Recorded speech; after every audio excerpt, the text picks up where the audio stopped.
تعالوا نشوف يعني ايه القدر موكل بالكلمة. يعني ايه القدر موكل بالكلمة؟ بعض الشيوخ بيقولوا ان القدر موكل بالكلمة. في ناس كتير ما تعرفش ايه الموضوع ده او ايه الكلام دوت. الموضوع ده معناه ايه؟ ان انا مثلا ما اقولش الكلمة عشان ايه، يقولك ما تقولش الكلمة عشان ما تقعش، او ما تقولش الكلمة دي عشان ما تحصلش. يعني مثلا ممكن اقول ايه، ممكن اقول مثلا ايه يا دي النيلة، لا ما اقولش يا دي النيلة.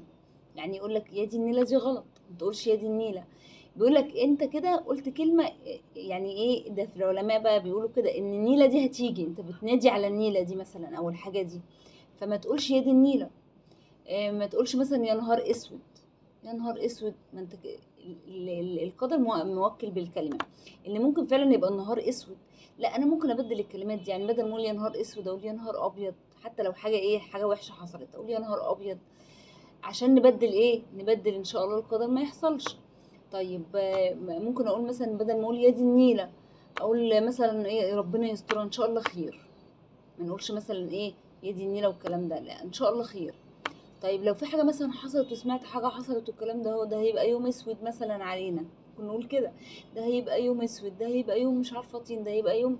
لو انت قلت كده هيبقى فعلا اليوم كده وهيحصل كده. طب لو في مصيبة كبيرة او حاجة حصلت اقول ايه عشان ما ربنا يسترها او يلطف بينا في اللي حصل دوت. ما اقولش بقى ايه، ما اقولش ده يبقى يوم اسود، اقول ان شاء الله خير.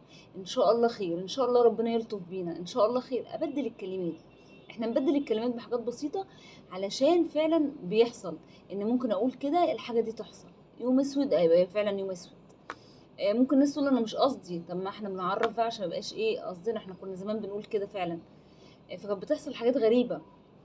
حتى ناس كتير بيحصل حاجات غريبة في حياتها بتبقى مش فاهماها الحاجة دي ايه بتحصل ليه وبتحصل، فبيحصل يعني عند ناس كتير واحنا بيحصل في حياتنا حاجات احنا مش عارفين الحاجة دي مصدرها ايه.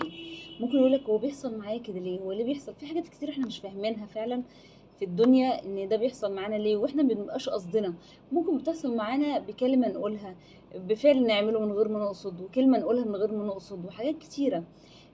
زي مثلا الدعاء، ما ندعيش مثلا على حد، ما ندعيش على نفسنا، ما ندعيش على اولادنا، ما ندعيش على مالنا. الرسول عليه الصلاه والسلام قال ولا تدعوا على اموالكم ولا تدعوا على انفسكم ولا تدعوا على اولادكم.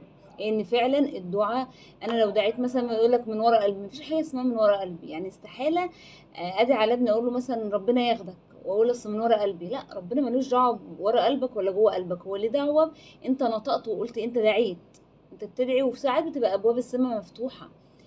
مثلا اقول ايه، الهي مثلا يحصل لي كذا، انا زهقت من الحياه والدنيا، بقى زهقانه بقى من حياتي، وعندي مشاكل كتير في حياتي، وعندي حاجات كتيره اذياني في حياتي، فاقوم داعي على نفسي.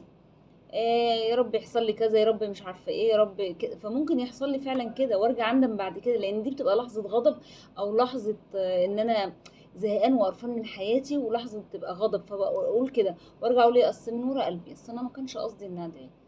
ما كانش قصدي النادي على فلان دوت، ما كانش قصدي النادي على ابني، ما كانش قصدي النادي على نفسي. فالواحد ياخد باله عشان ان لا، ما احنا لساننا، احنا بنتعامل بلساننا، مش بنتعامل ايه اصلا ما كانش قصدي، ما ينفعش. فما ينفعش نقعد ندعي على حد، ندعي على حد نعرفه، ندعي على عيالنا، ندعي على اموالنا، ندعي على انفسنا.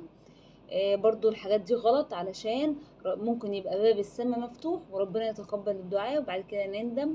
فما نعملش حاجة نندم عليها بعد كده، نخلي بالنا من ألفاظنا ومن كلامنا.